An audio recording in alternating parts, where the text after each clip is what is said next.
class tests have been completed, and they were just being moderated today. A sample of the marking, just going through the checking that we always do.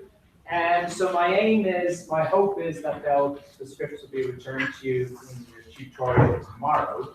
So all of you, most of you have your tutorials tomorrow. Some of you have the tutorial this evening after this one.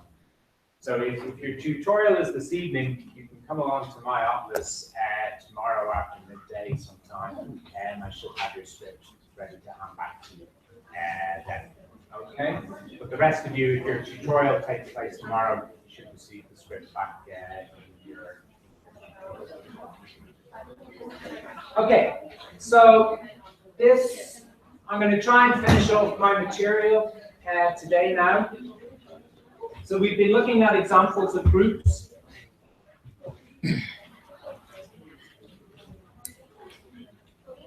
These are systems consisting of a set together with a binary operation which satisfies the four conditions given in the definition of the group. Let me look at that again.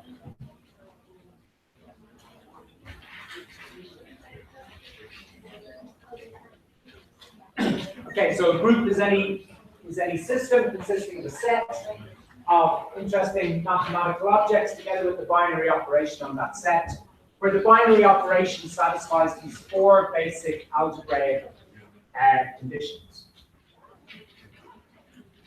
Groups are present in a lot of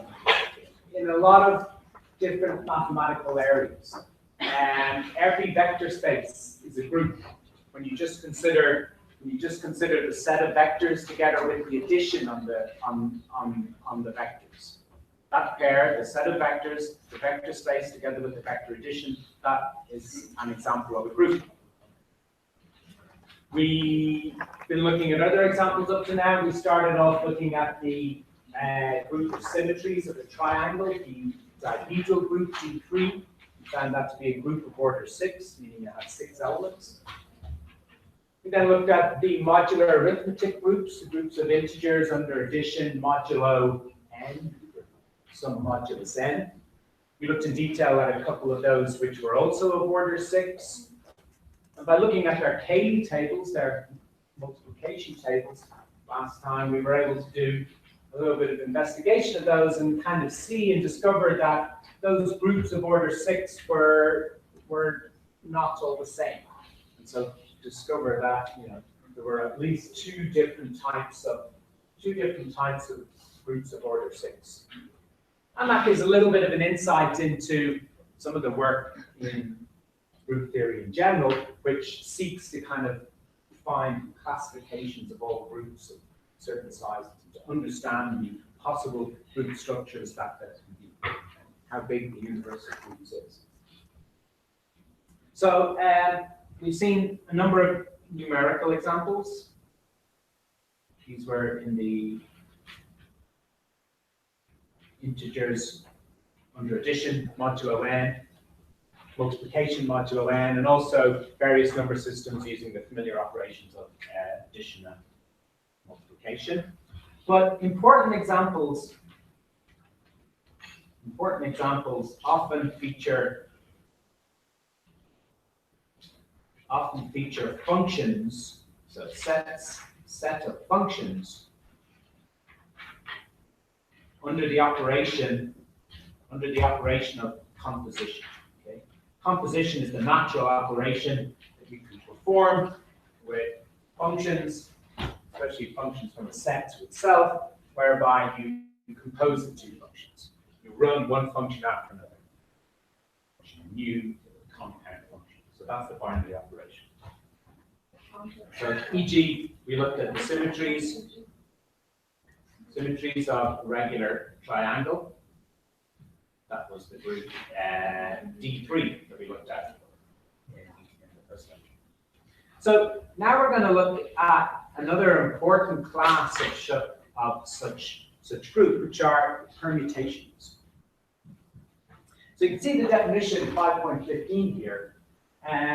Permutation is is a certain kind of function. So a permutation on n objects or n symbols is a bijective function, which means a one-to-one and onto function, injective and surjective function, from the set of n labels 1 through n to itself.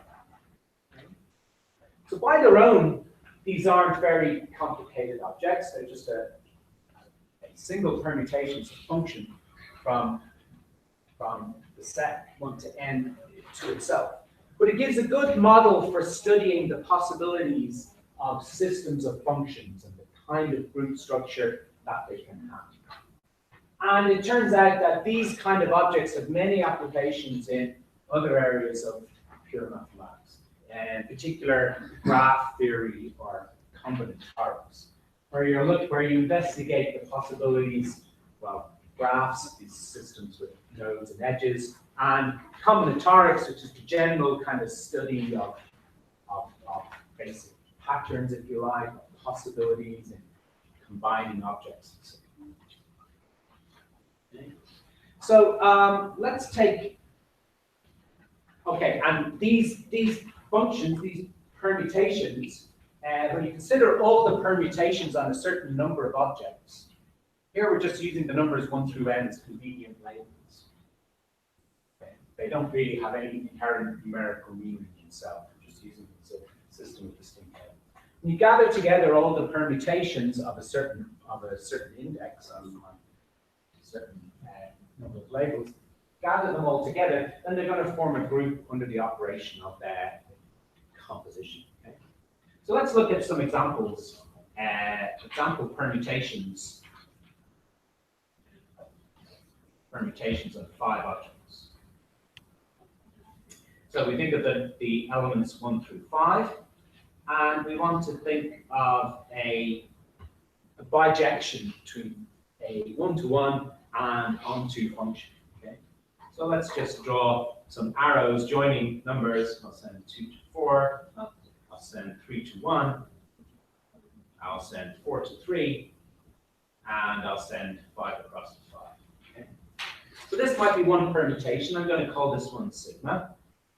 It's certainly a one-to-one and onto function. It's a function from a set of 5 objects to itself. And I can draw another function. If I put down another copy of these elements, I'll just draw another set of arrows across here from 1 through 5 to itself. This time I'll send 1 to 1. I'll send 2 to 3, 3 to 2. I'll send 4 to 5, 5 to 4. In this second function, going from the middle to the right, I'm going to label as tau, tau. These are 2 functions. And then there's a very naturally, we can see the composition here from the far left over to the right, which is the composition tau after sigma. Okay. So we could write down, show tau after sigma. And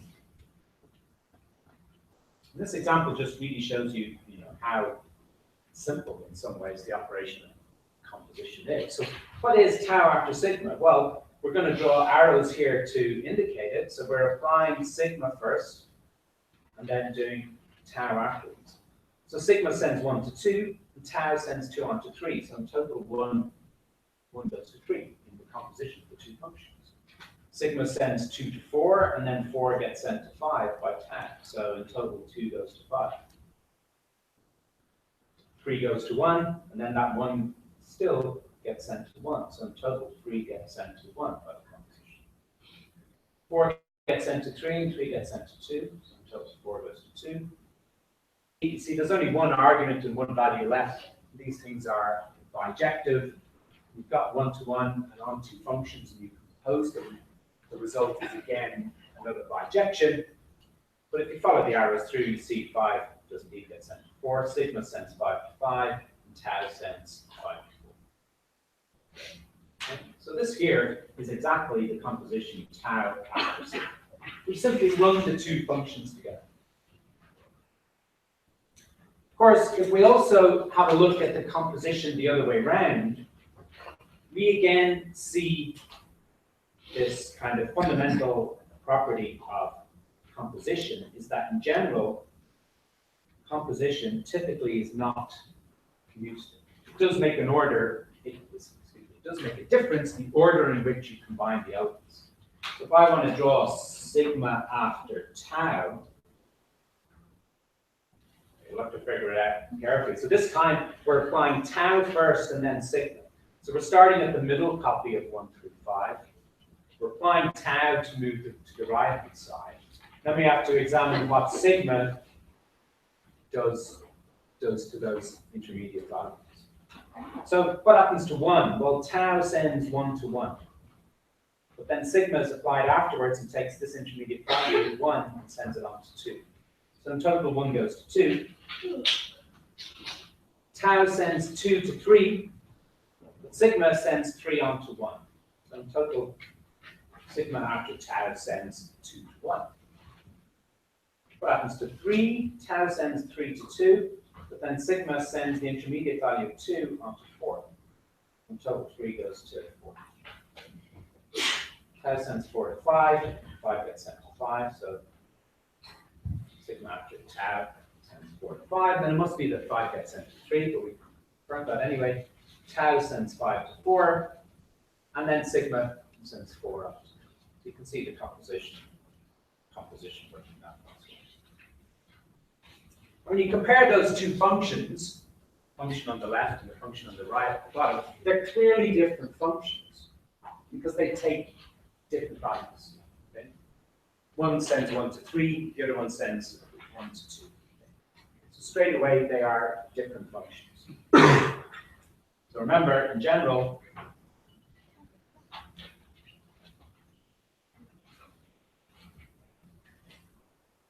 tau after sigma will not equal sigma after tau. Now they can be the same sometimes.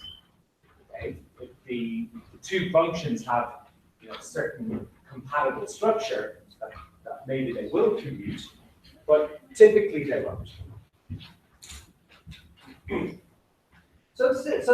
These examples here with 2 permutations and 5 objects just show you the basic idea, illustrate it well, and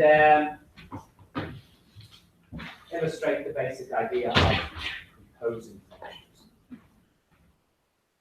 Now, okay, we can deal with one thing straight away. First of all, definitions 5.16 and theorem 5.6. So 5.16, Sn stands for the symmetric group.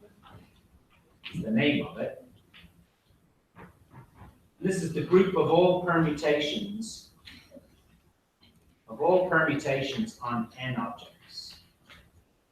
Right, these are permutations on 5 objects. Okay, so you've got one of these groups for each value of n. S1, S2, S3, S4.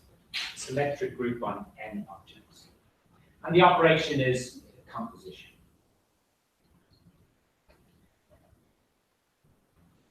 These groups are non-abelian, generally, because typically composition of functions will not commute. And theorem 5.6 tells you about the order of such group, the number of elements in one of these groups. It says it's n factorial. And you can get the proof of that fairly without too much trouble.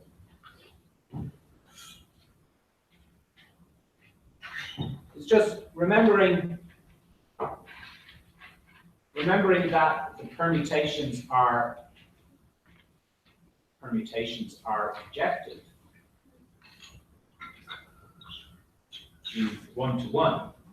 If you think about constructing these permutations, and think about how many different permutations you could construct. So let's think about going from constructing a permutation on 5 objects. And if you talk about assigning the values beginning at 1 and then working through to the argument of 5, how many choices are there for assigning a value to 1? Well, because this is the first value you're assigning, no other values have been assigned yet, you've got 5 choices over here on the right that you could send 1 to. So that's 5 possible choices for assigning the first value. So then you imagine assigning one of those 5 values, and then you look at the argument 2. In how many ways can you then assign a value to 2? Well, you don't have a free choice of 5 possible values anymore because one of them has been assigned to the argument 1. And the function has to be injected, so it can't send 2 to the same value that it sent 1. It must send it to a different value. So it must be one of the 4 remaining values. So 5 choices for the first value. After making one of those choices, you then always got 4 choices for the next one. And then having assigned values to 1 and 2, you then have to assign a value to 3. There's 3 options left. You assign one of those 3, and you go to 4, you then got 2 options. So if you look at all the choices you're making at each stage,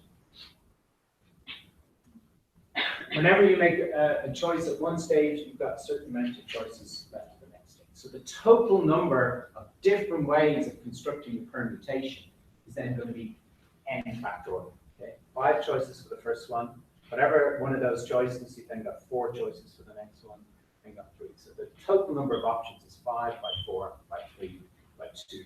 And then when you get to the last element here, well, if you've already assigned values to all the other ones, there'll only be one assigned value, and that has to be the value that the permutation gives to the last element 5. Okay? So counting the number, to finish this one line proof, remembering that the permutations are injective, 1 to 1, and counting the number of choices available,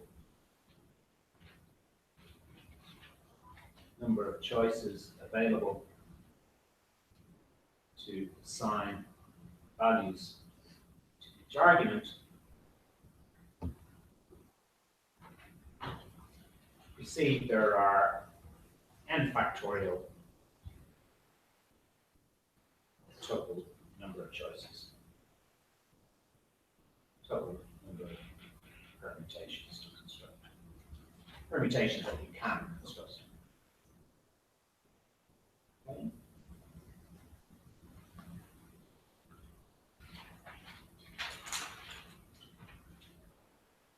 Now, these arrow diagrams are all very well. They are good. They're very clear what's going on, and they illustrate things well, and allows you to think about compositions in a very natural way. But they take up a lot of space on the page, and they're a bit cumbersome to manipulate.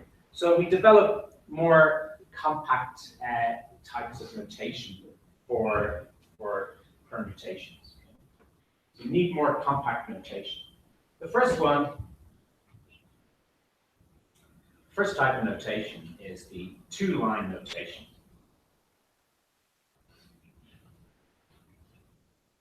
And you can demonstrate that by giving the 2-line notation for these 2 example permutations that we just wrote down a minute ago. So the 2-line notation simply gives an array of 2 rows of numbers. The top row shows the arguments, and the bottom row shows corresponding values. Yeah. So these sigma and tau, these are the same 2 we were talking about a minute ago. They're both permutations and 5 objects. The possible arguments are the integers 1 through 5. And then in the second row, you just put the corresponding values. So if you check back to the arrow diagrams, sigma sent 1 to 2, 2 to 4, 3 to 1, 4 to 3, 5 to 5. Tau sent 1 to 1, 2 to 3, 3 to 2, 4 to 5, and 5 to 4. It's essentially just the same as the arrow diagram. Just boils down all the information from the arrow diagram. You don't really need to draw the arrows. What's important is the association between the arguments and the values.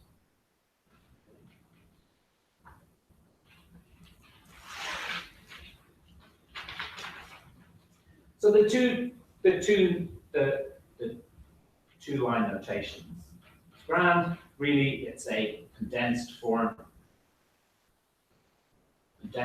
of the arrow diagram. the arrow mapping diagram, you could say.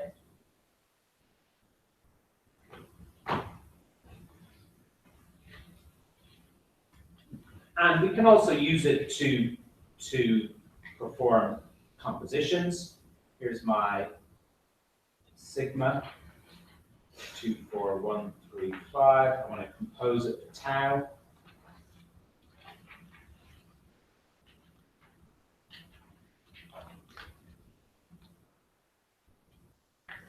I can perform the composition. I can imagine the arrow diagram in my head. What I just need to be careful to do is to, because remember composition isn't commutative, I need to be very clear on what's the first function that's applied and what's the second function that's applied.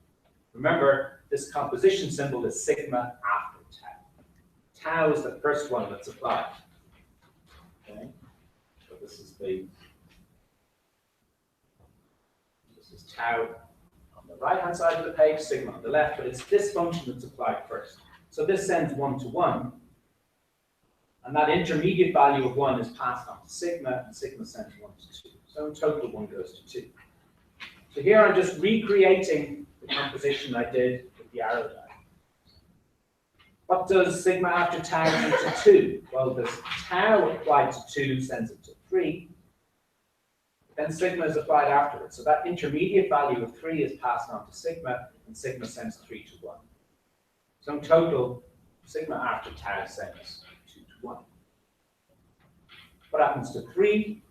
Tau sends 3 to 2, sigma sends 2 to 4. So 3 goes to 4. What happens to 4? 4 goes to 5, 5 goes to 5. So 4 goes to 5. And 5 must go to 3. Just check, 5 goes to 4, and the intermediate value of 4 is indeed sent on to 3. So you can perform compositions using the two-line notation as well. But it takes up less room than the arrow mapping diagram. So it's kind of good. But there's a much better type of notation. That's the two-line notation. The second type of notation is cycle notation. And this is far better. The cycle notation actually reveals a lot more of the inherent structure of a permutation. So to say what this is, we'll first do a little bit of investigation to motivate the idea of this notation. So we'll consider this permutation that we have here. It's called, I'm going to call it mu. It's a permutation from S8, which is the set of all the symmetric group S8, the set of all permutations on 8 objects. I'm going to specify it in two-line notation. So the arguments 1 through 8, and these are going to have values 7, 1, 8, 3, 5, 6, 2. Just some permutation on 8 objects. That's the essential information from the mapping diagrams that we drew at the start. Imagine these arguments 1 through 8 down the left column, the arguments 1 through 8 down the right-hand side, and draw arrows across them according to these rules. That's a perfectly good permutation on 8 objects. But rather than drawing two versions of the numbers 1 to 8, having the arguments here and the values over here, since they are the same objects, we're just talking about a function from the set of those objects to itself. I'm just going to draw one set of objects. I'm just going to scatter them at random on the page. Remember, I stressed we're only using these numbers as arbitrary labels. We're not actually making any use of their numerical properties. And I'm now going to draw the arrow diagram, but just on this one set of labels. And I won't even start at 1, just emphasize the fact that 1 isn't special. Let's start at 5. Well, 5 gets sent to 5. Well, that's easy to picture. Just draw a little arrow from 5 to itself. What happens to 4? 4 gets sent to 3. Well, let's continue and see what 3 gets sent to. 3 gets sent to 8. Okay, now I'm at 8. What happens to 8? 8 gets sent to 4, which is back where I started there a moment. That's interesting. There's a little closed loop there. I can continue. Okay, I haven't seen what happens to 7. 7 goes to 2. Fine. Now I'm at 2. What happens to 2? 2 goes to 1. Fine. Now I'm at 1. What happens to 1? 1 goes to 7. Brings me back to this point I started at a minute ago. 6 is looking a bit lonely, doesn't have a label yet, or narrow yet. What happens to 6? Of course, 6 gets sent to 6 because it's the only remaining label. When you draw the arrow diagram like that and a single set of the labels, and you change color pen every time you come back on yourself there, what you actually see is you see how a permutation decomposes into a system of what are called disjoint cycles. See here, mu naturally, I won't say decompose, how mu is composed quite naturally of 1, 2, 3, 4 distinct cycles. Cycle here is the name for a collection of elements which are cycled around, each one getting sent to the next one. These cycles can be represented in cycle notation.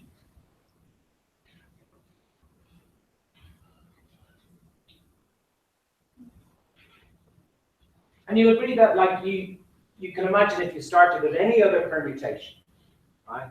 Any other permutation on any number of objects, you put all those objects in the page, you draw all the arrows, you'll see the same kind of thing. It has to happen. Okay?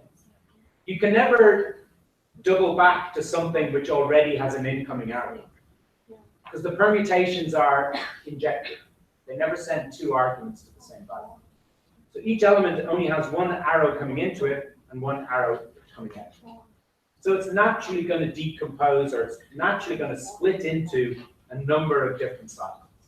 Maybe it'll just be one big giant cycle doing a tour around all the elements. Or like this one, it'll be composed of 2 or more cycles. But what we can do now is pick out these individual cycles and give what's known as the cycle notation. So for this green cycle, the cycle notation for it would be 7, 2, 1. For this other one, the one in black there, its cycle notation would be 8, 4, 3. 5 and 6 are examples of what you might call trivial cycles. They're cycles just consisting of 1 element that gets sent. The definition of cycle notation is here in 5.18. It's essentially this idea. So a cycle is a permutation that cyclically permutes a selection of objects from the basic set 1 through n. For example, the cycle denoted by that following cycle notation there, 1, 3, 5, 2, 4, that's a permutation that sends 1 to 3, 3 to 5, 5 to 2, 2 to 4, and the one at the end it sends back to the first name. So reading left to right, it sends each label to the one to the right of it, and the one at the end, the one to the right of it is actually the one at the beginning.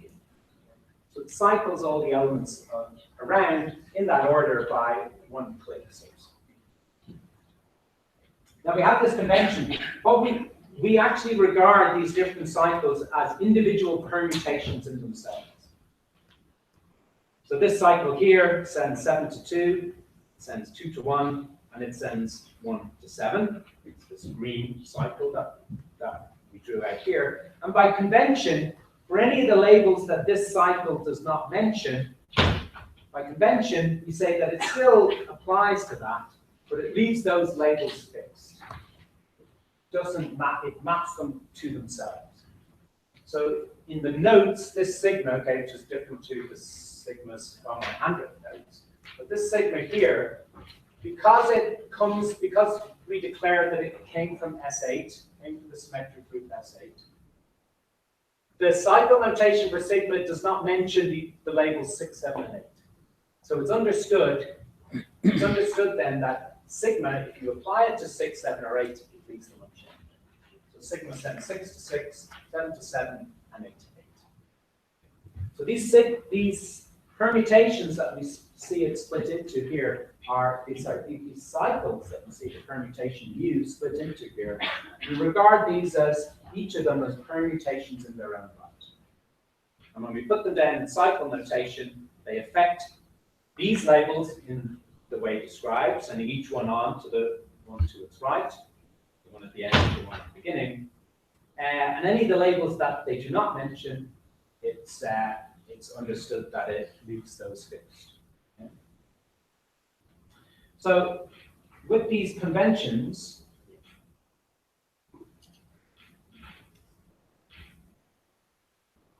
we can denote this example permutation mu we were working with here. We can denote it as the composition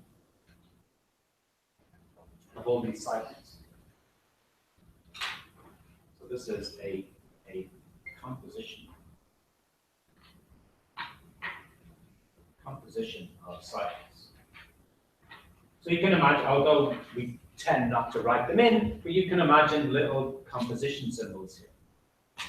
This cycle applied first, then this one, and then this one. Yes, question? I was just wondering, do you have the register? I forgot to bring it. Oh, right. Yeah. Okay. So this is what's going on with this notation. Now, because of the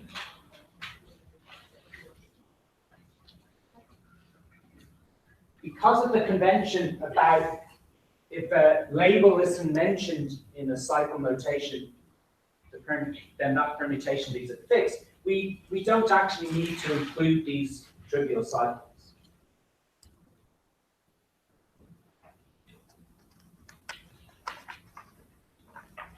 We kind of miss the trivial cycles using this convention. The 5 and 6 aren't mentioned now, but that's okay. But by convention, that means that these permutations just send 5 to 5 and 6 to 6, as they were in the original permutation view.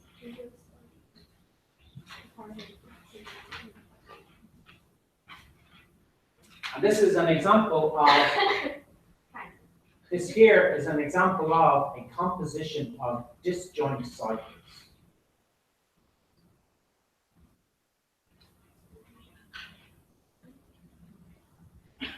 Disjoint here, well, you meant the term disjoint when you were doing set theory.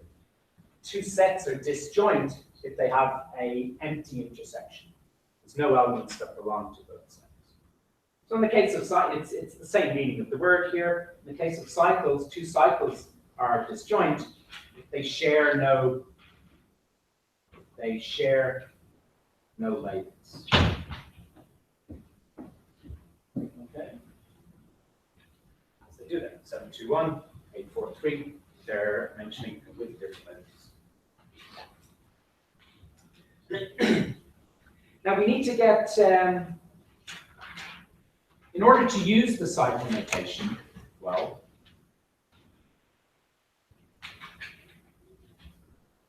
and we'll do a couple of examples of this, we need to be comfortable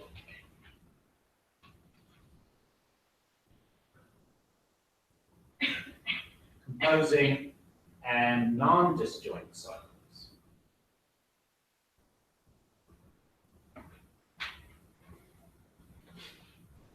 Well, a few things to, sorry, before we get on to that, a couple of things to mention. This particular representations of these cycles, it's not absolutely unique because, I mean, I've chosen to I've started this cycle with 7 and I've started this one with 8. That's just an arbitrary choice in the way I wrote it down. I could still represent this as, say, 2, 1, 7, or 3, 8, 4. That notation, okay, although it looks different because the numbers are positioned differently, but it's still notation that's describing exactly the same cycles. Yeah. So 217 still describes that green cycle. Yeah. 2 goes to 1, 1 goes to 7, 7 goes to 2, and 384 still describes the black cycle. 3 goes to 8, 8 goes to 4, and 4 goes to 3. It's all these elements in a cycle. There is no preferred start position. It's completely arbitrary. It's just a decision of whoever is writing the thing down. Also, and this is an example, remember I said before that in general composition of functions is not commutative, but in certain circumstances it is. This is an example where you can change the order of the functions in the composition. See, this composition, the one we were just looking at, the composition in that second to last line says, perform the cycle 384, and then afterwards perform the cycle 217. Now, in general, performing actions one after the other, it makes a difference in what order you do the actions. Like the bake and the cake example, mix the ingredients, bake the mixture, you get a cake. Bake the ingredients separately, get burnt ingredients and mix them, you don't have a cake. But the reason they don't commute is because the two operations are operating on the same stuff. But these two operations, because they're disjoint cycles, they're operating on completely different elements. So applying the cycle 384 first, as we do in the second last line there, and then the cycle 217, we can change the order in which we do those operations, and we still end up with the same result. We still get the overall permutation view. Okay? Because if I cyclically permute the elements 217 first, as is described in that bottom composition there, and then afterwards I cyclically permute, meaning just move everything on one position, the elements 384, the effect is exactly the same. Because the two operations, I just do this with these elements over here, and then I do that with those elements. It doesn't matter which I do first. I first do that and then do that. The result is the same because the two operations aren't interfering with each other. The difference would be is if I'm trying to do operations with the same set of elements, and I first do one thing and then do another thing. If I do it in the opposite order, I could well get a different effect if I'm operating on the same element. The arguments move into different positions, and then the other operation has a different effect. So what's being shown here is that disjoint cycles, this is a general feature, disjoint cycles commute. They always commute. Okay? Because they're operations on different elements. But if you're looking at a composition of cycles that are not disjoint, then it does make a difference in what order they're performed. So let's have an example here. Analyze this permutation. Analyze the permutation sigma. This is a new sigma now, and find its disjoint cycle. Find its disjoint cycle representation. I'm going to present this sigma to you as a composition of cycles that are not disjoint. So it's going to be 186 after 31528 after 763. So these are three different cycles. Cycle 763 is performed first, then the 5 cycle 31528, then the 3 cycle 186. Of course, you notice that they're not disjoint. Okay, 3 appears here, here. 1 appears here, and here. Well, those are the and 8 appears in this in the middle one on the left. So they're certainly not disjoint. Okay, each function operates on elements that some of the other functions operate. So if I were to compose these cycles in a different order, I would probably get different permutations. So the task here was to discover or find what the disjoint cycles are within sigma.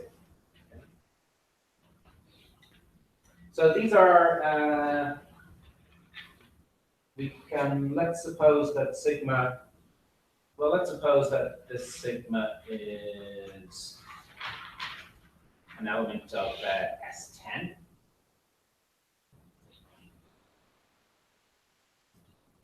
So to help us do this, you could put down, you could just scatter on the page the elements from 1 to 10. And we can draw arrows across it to help us understand what's going on. So what happens to 1? There's going to be an arrow. Where does it go? Well, see, I have to compose them with this cycle applied first. What does the cycle 763 do to 1? Well, by convention, if the cycle doesn't mention the label, it leaves that label fixed. So this, for doing this operation, leaves 1 fixed where it is. Then that intermediate value of 1 gets passed on to here. But this middle permutation does do something to 1. It sends 1 on to 5. So that then your 1 is pushed over to 5. But that's still an intermediate value. We haven't finished the composition. We then apply this permutation, 186. But again, that does not mention 5. So 5 gets sent to itself by this last permutation. So in total, we started off at 1. We ended up at 5, so we should draw an arrow from 1 to 5. So that means the first cycle here begins like this. It begins 1, 5. This is the first of our disjoint cycles within sigma. So we then look to see if it continues any. So now we're at 5, and we're going to apply sigma and see what sigma 5 is. Again, this first permutation leaves 5 where it is, okay, because 5 is not one of the labels mentioned. So 5 is still at 5 after you apply this. Then you come to the middle one. This one does do something with 5. It sends 5 onto 2. So now we're pushed across to 2. That intermediate value, we then have to apply the last permutation to it. 2 is not mentioned, so 2 is left at position 2. So in total, we were at 5. We got moved to 2. So 5 goes to 2. So this cycle is continuing as 2. Okay. Eventually, it's going to close. We're going to find our way back to 1. Maybe after we visited everything, or maybe sooner. We just keep on applying sigma to find out. So where do you go from 2? So where does sigma send 2? Answers. 8. Yeah. 2 stays at 2. 2 goes to 8. Ooh. 8 goes to 6. So in total, 2 gets sent to 6. This composition sends 2 to 8. You still got 1 more to apply. 8 goes to 6. So 2 gets sent to 6. And where does 6 go?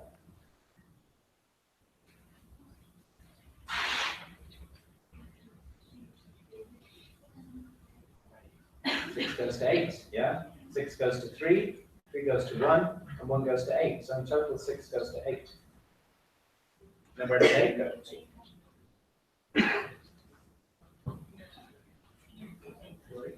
8 goes to 3. 8 is left fixed by the first one. 8 goes to 3 by the second one. And then 3 is left fixed. 8 goes to 3. Where does 3 go? 3 goes to 7. 7 is left fixed. 7 is left fixed. So in total, 3 goes to 7. Maybe we're going to visit everything. What happens to 7? 7 goes to 6. 6 stays where it is. And 6 gets sent back to 1. So in total, 7 goes to 1. So that's the closure of that cycle. We've arrived back at our very original starting position. So I start writing this down. What 152 goes to 6. 6 goes to 8. 8 goes to 3. 3 goes to 7, and 7 gets sent to 1. So that's the closure of that cycle, so I should close it off. Close it off. There's a few elements left. There's the 4, 9, and 10 left. In fact, the 4, 9, and 10 are not mentioned at all in any of the cycles. So the 4, 9, and 10 never move through the applications of these cycles. So they all are examples of closed, of trivial cycles. Cycles of length 1. Which, by convention, I don't need, I could write down, could put down those 3 extra cycles. But the advantage of the cycle notation is, it's understood that if a label isn't mentioned, then that permutation, that cycle, leaves that label unchanged. So we can omit trivial cycles from our cycle.